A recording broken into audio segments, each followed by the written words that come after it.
Hi everybody, this is the tutorial for Bullets and Blades. My name's Billy from Piano and Pies. Let's get stuck straight in.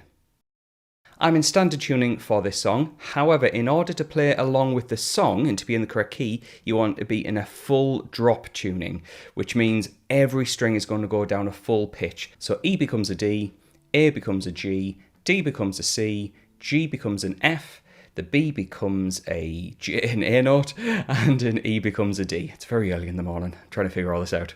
So that would be the tuning to playing along with the track. However, more than likely, right now you're in standard tuning, so I will be as well. So what we need for the introduction is 3 chords. We need an E minor chord, which is an open E, 2-2 on the A and D, and 0 on the remaining. The second of the 3 chords is a C major, which is 3 on the A, 2 on the D, open G, 1 on the B, and an open E.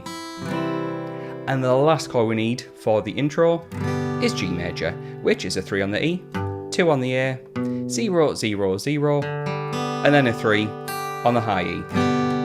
If you're familiar with G major that includes 3 on the B, feel free to use it. It's 2 different voicings of the same chord, it won't make a difference. So now let's break down how we strum the introduction of the song. We're counting in groups of 6s, so we would have 1, 2, 3, 1, 2, 3 for the first bar. And what I'm doing is just giving each chord 3 strums. Now what happens throughout this song, when we play the E minor to C, the second time round, we do what we've just done. The first time we add in a little bit of a hammer on, like this, to the C chord. So I played the C chord, but then hammered on that finger to get to the chord. So. Now when we get to the G, we get 6 counts of it. And we have 3 strums. 1, 2, 3, and then we have a nice little pattern. We hammer on the 0, 2 of the A string, and then play the open strings of D and G. So when you put all of that together, we get...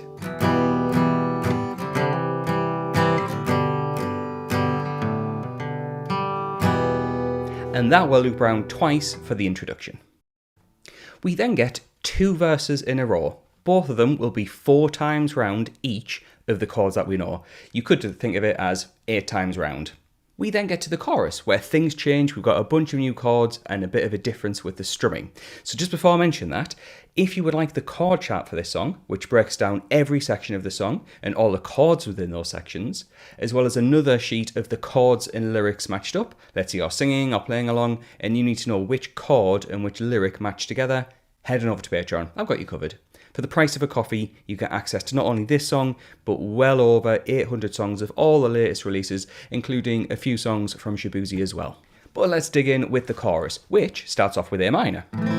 There's a new chord for us. So we build the A minor with an open A, 2-2 on the D and G, 1 on the B, and an open E.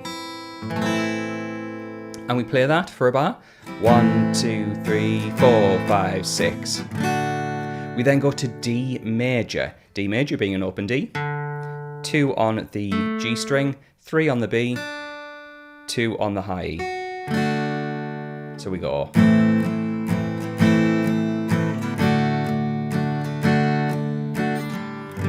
We then have a G major chord, which is 3 on the G, 2 on the A, 0, 0, 0, and then 3 on the high E. We already know that shape. But what's going to happen is we play just 3 counts of that before going to a D major chord with an F sharp in the bass. And then leaving it with an E minor chord. Now there's a bunch of chords there. Let me play through that first half of the chorus one time round so you can see how this all fits together. A minor,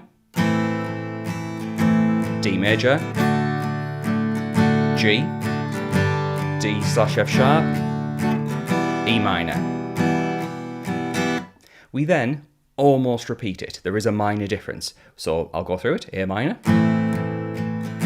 D major, G major, B minor, and then E minor. So on that second time round, where it goes from G normally to D/F sharp, we have instead G to B minor. And B minor is a bar chord built from fret 2 on the A string. And then we have 4/4 on the D and G, that's these two fingers here. And then this finger on 3 of the B string. And then it goes to the E minor. We're not finished with the chorus now. We've got 2 more chords to go, which is, there's so much going on, that's why I thought I'd write everything out on Patreon. But at the end of the chorus, we have 2 sustained chords. All I mean by sustained is that we play a chord and let it ring out. And we have C major for 6 counts. 1, 2, 3, 4, 5, 6. D, 4, 4, 5, 6. At that point, we have an interlude. So this interlude is just 2 bars of E minor.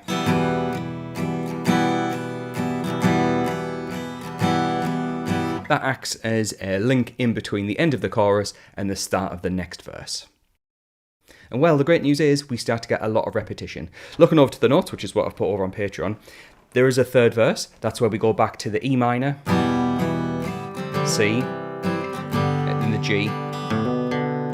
We play that round 4 times for the third verse. We then have another chorus. That's chord for chord the same as the first chorus, so we'll skip past that. But then we get to a bridge, and the bridge vocally has a few different things going on, but most importantly, it's just about the same as the chorus with a small difference. I'll play through it. So this bridge is A minor, D, G to the D/F sharp, and E minor. We then continue just like a chorus with A minor to D, G to B minor, E minor. Now normally, if it were just like a chorus, we'd play C and D. For this bridge, we don't. What happens is at that point, we then go back into a full chorus. So you go back to the usual chords. And after that, you have 4 bars of E minor, and that will get you to the end of the song. So if you found this video useful, please do like and subscribe. It really helps out the channel, and consider getting the extra material over on Patreon. I also want to say a quick thank you to the people floating by on the screen. Those folks are my active patrons. So when this video goes live, they'll get access to that content straight away. So thanks to them for their support. Thanks to you for watching, and I'll catch you in the next one.